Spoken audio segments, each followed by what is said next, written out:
एक बहुत पुरानी कहानी है। नदी किनारे एक बहुत सुंदर गांव था। वहां के लोग बहुत अच्छे थे। लोगों में एकता भी बहुत थी। सब एक दूसरे से मिलजुल कर रहते थे और एक दूसरे के काम में हाथ बटाते थे। कभी किसी से भी नाराज नहीं होते थे। उस गांव में कुछ बड़े लोग भी रहते थे और कुछ छोटे लोग भी थे, जिसमें से अधिकतर लोग किसान थे। गांव के बगल में एक बहुत ही घना जंगल था। वो जंगल देखने में तो बहुत ही सुंदर था, लेकिन उतना ही डरावना था। उस जंगल में एक बहुत ही डरावना भूत रहता था।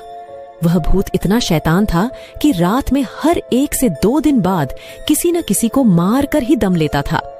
दिन में जो भी उस जंगल में जाता था उसको भूत कुछ नहीं करता था, लेकिन जैसे ही रात होती थी वो गांव वालों को परेशान करना शुरू कर देता था। गांव वाले बहुत डरे रहते थे। उसके डर से शाम होते ही सब अपने अपने घर का दरवाजा बंद कर देते थे और पूरे गांव में सन्नाटा फैल जाता था। भूत जब रात को गांव में आता था तो कभी किसी पशुओं को नुकसान पहुंचाता तो कभी किसी आदमी को डराता था। उसके डर से कभी कोई रात को घर से बाहर नहीं निकलता था। उस भूत ने इतना दहशत फैला दिया था कि गांव के लोग थर थर कांपते थे। गांव वाले जब भूत से बहुत परेशान हो गए तो सोचा कि हमें कुछ करना चाहिए। एक दिन एक बड्ढे झानी साधु उस गांव से गुजर रहे थे। गांव के एक आदमी ने उस साधु को देखा और उसके पास जाकर उसका पैर पकड़ लिया और बोला, बाबा हमें बचा लो, हम सारे गांव वाले बड़ी मुसीबत में हैं। साधु बोला कि बेटा क्या बात है, तुम मुझे साफ साफ बताओ। तो उस आदमी ने साधु को गांव में लेकर आया और सारे गांव वालों को इकट्ठा किया और बोला, बाबा हमारे गांव में रोज रात को एक भूत आता है और वो हम लोग को इतना डराता है कि हम अपने घर से बाहर निकलने में थर थर कांपते हैं। आप इस भूत से बचने के लिए कोई उपाय बताओ। तभी पीछे से सारे गांव वाले बोलने लगे, हाँ बाबा इस भूत से हमारा पीछा छुड़वा दो।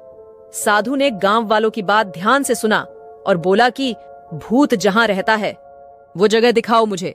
तो गांव वालों ने साधु को लेकर उस जंगल में चले जाते हैं। साधु अपने तंत्र मंत्र से भूत को काबू में लाने की कोशिश करता है, लेकिन नाकामयाब हो जाता है। वह कुछ नहीं कर पाता है। फिर वह दूसरे दिन भी कोशिश करता है। बहुत कोशिश करने के बाद उसके दिमाग में एक उपाय आता है और सब गांव वालों से कहता है कि अब आप लोग को डरने की जरूरत नहीं है। मेरी बातें को ध्यान से सुनो। भूत तो बस रात के अंधेरे में आता है, वह दिन में कभी नहीं आता है। इसका मतलब उसे रोशनी से बहुत डर लगता है और अगर हम रोशनी का सहारा ले तो भूत से छुटकारा पाया जा सकता है। साधु की बात सुनकर सभी गांव वाले मिलकर एक योजना बनाते हैं कि रथ में हम गांव के अंदर और बाहर रोशनी ही रोशनी फैला देंगे। दूसरे दिन सभी गांव वाले मिलकर अपने अपने हाथ में मशाल लेकर गांव के चारों तरफ चले गए और सब जगह मशाल की रोशनी फैला दी। रात को जब भूत जंगल से निकलकर गांव में जाता है तो सभी गांव वालों के हाथ में मशाल देखकर डर जाता है और वापस जंगल की ओर भागकर एक पेड़ में छिप जाता है। उसके पीछे पीछे गांव वाले भी जंगल में पहुंच जाते हैं। सब मिलकर उस साधु की मदद से उस भूत को पकड़ डीडीएच लेते हैं। साधु ने उस भूत को एक पेड़ डीएच में बांध दिया और गांव वाले उस जंगल का भूत को उस पेड़ डीजे के साथ जला देते हैं। सब गांव वाले साधु बाबा को धन्यवाद देते हैं और वहां से वापस अपने घर आते हैं। बिना किसी डर के हंसी खुशी से रहने लगते हैं। अब उनको किसी भी भूत का डर नहीं रहता है।